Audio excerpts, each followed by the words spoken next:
Is any of this helping Ukraine? I don't think so. I think the only thing that we've done is played a key role in the destruction of Ukraine.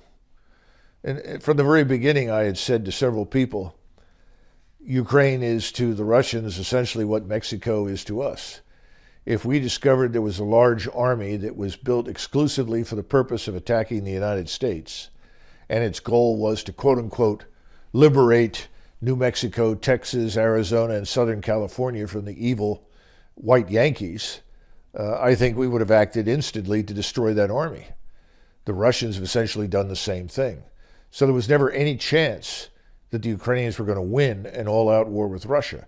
And right now, they've got an all-out war with Russia. So you don't have responsible, mature, balanced diplomats and military commanders talking to you. You're talking to people who are worse than amateurs. They're ideologically blinded to reality. Their hatred has unbalanced them.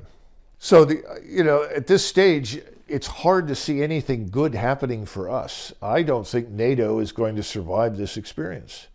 I think the Europeans are going to come out of this with new governments. I don't know if they'll happen next week or in 6 months, but I think governments are going to change in Europe. You're going to see new leaders emerge, and their attitude is going to be, why should we follow these Americans? And if you look at the balance of power between the various states, we're dealing with a continental power in Russia. We're primarily a maritime and aerospace power. Our strength is really at sea and in the air. We are only a land power in the Western Hemisphere. So the notion that somehow or another we're going to take on and defeat a continental power is ludicrous nonsense. And we are failing to invest where we need to here at home.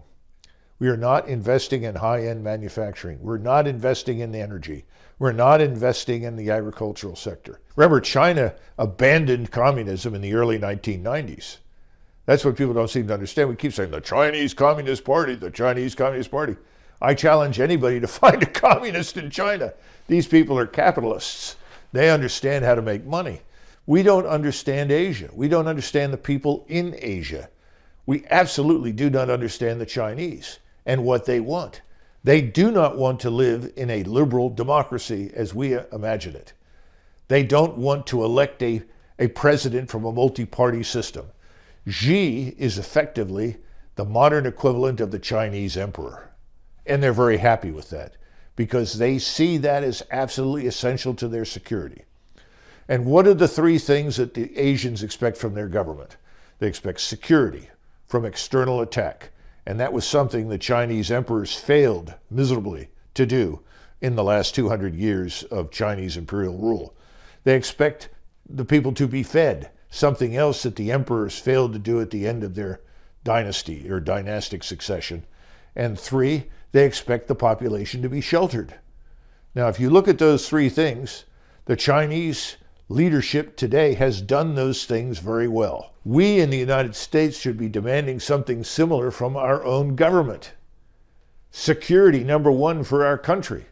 We have a government that seems to be suicidal here at home and suicidal overseas.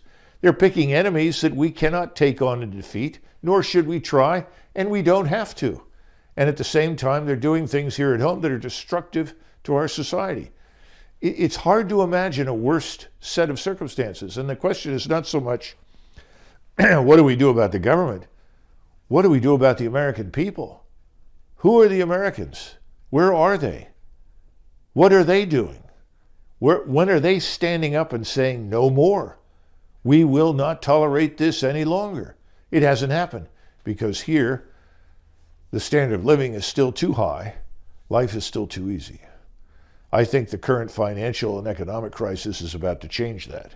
And so perhaps that will awaken the American people to their responsibilities to themselves.